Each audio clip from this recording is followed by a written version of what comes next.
Chapter 5, Section 3. Strong Rulers Unite Warring Kingdoms.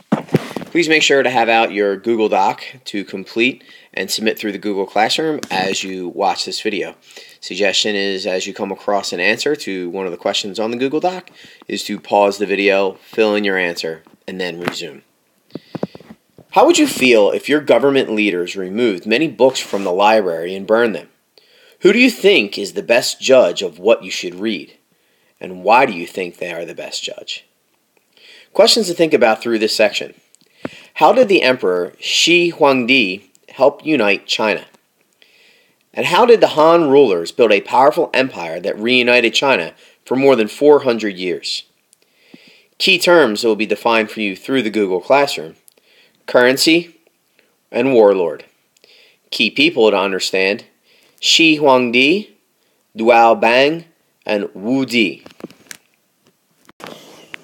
In 1974, a group of farmers was digging a well in a grove of trees in northern China.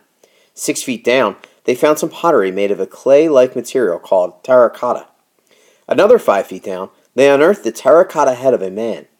Archaeologists began digging and discovered more than 8,000 life-sized statues of horses, chariots, and men. It was a terracotta army.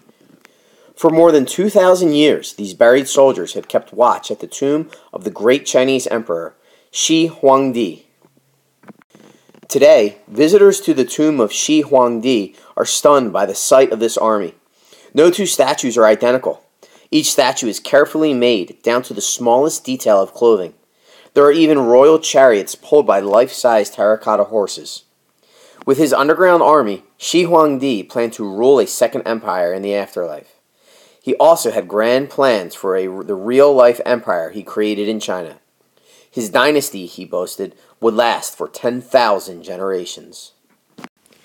One China, one ruler. Actually, Shi Huangdi's dynasty lasted for only 2 generations, but he is still a major figure in Chinese history. He is the ruler who unified China. The Qin dynasty. Shi Huangdi's original name was Zheng. He ruled a fierce people, the Qin, who lived along China's western edge. A Chinese poet described Zheng this way: cracking his long whip, he drove the universe before him. His might shook the 4 seas. By 221 BCE, Zheng had extended his rule over most of the land that makes up modern-day China. After seizing power, Zheng took his new title of Shi Huangdi, which means First Emperor. He expected his sons and grandsons would number themselves Second Emperor, Third Emperor, and so on. His dynasty is named after the people of his homeland. It is the Qin dynasty. Strengthening the empire. Shi Huangdi set about changing China through strong and harsh rule. One of his first tasks was to protect the new empire from its enemies. The Great Wall. Throughout history, Chinese rulers had to worry about the nomads that lived along China's huge northern border. Shi Huangdi had a plan to end these border wars. He ordered the largest construction project in Chinese history. It is called the Great Wall of China. Previous rulers had built walls along the border. Shi Huangdi decided to connect them. He ordered farmers from their fields and merchants from their stores to form an army of 300,000 workers. When it was finished, the wall stretched for 1,400 miles. That is the distance from Washington, D.C. to Denver, Colorado.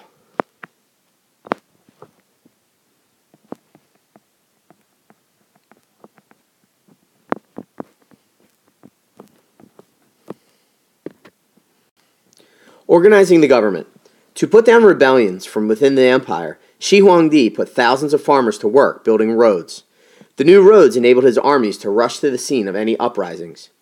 The emperor dealt swiftly with local rulers who opposed him by having them killed or put in prison. Shi Huangdi divided all China into areas called districts. Each district had a government run by the emperor's most trusted officials. Unifying the culture. Shi Huangdi was not content to unify the government of China. He also wanted the many peoples of these united kingdoms to have one economy and one culture. He ordered that one currency or type of money be used throughout China. The new currency was a round coin with a square hole in the middle, as you can see here. A common currency made it easier for one region of China to trade goods with another. He also ordered the creation of common weights and measures, an improved system of writing, and a law code. Shi Huangdi also tried to control the thoughts of his people. In 213 BCE, he outlawed the ideas of Confucius and other thinkers. Instead, he required that people learn the philosophies of the Shin scholars. He commanded that all books in China be burned except those about medicine, technology, and farming. Hundreds of scholars protested the order. Shi Huangdi had them all killed. Shi Huangdi's death in 210 BCE started 4 years of chaos and civil war that ended in the murder of his son. Shi Huangdi's grandson could not hold China together. Rebellions broke out. The dynasty that was supposed to last for 10,000 generations lasted for only 15 years. The Han Dynasty. One of the rebels who helped overthrow the Shin dynasty was a talented ruler named Liao Bang. By 202 BCE, he won out over his rivals and became emperor of China. Liao Bang was the first emperor of a new dynasty, the Han Dynasty. He was also the first ruler in Chinese history who was born a peasant. Liao Bang created a stable government. His rule was less harsh than Shi Huangdi's. Stable governments were a feature of the Han Dynasty, which lasted for about 400 years. Han rulers realized they needed to educate people to work in the government, so they set up the civil service system based on Confucianism. Wu Di, the warrior emperor. The Han Dynasty reached its peak under Wu Di, Liao Bang's great-grandson. Wu Di came to power in 140 BCE when he was only 14 years old. He remained in power for more than 50 years.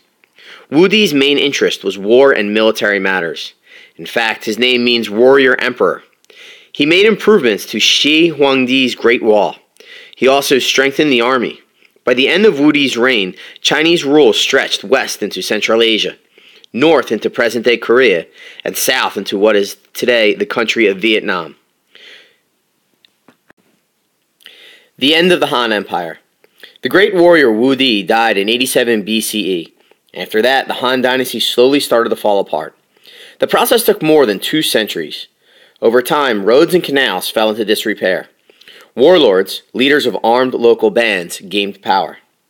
The last Han Empire was kept in power by a warlord who tried to control the empire through him. When the warlord died in 220 AD, the emperor gave up power. The Han Dynasty had ended, and China broke up into several smaller kingdoms.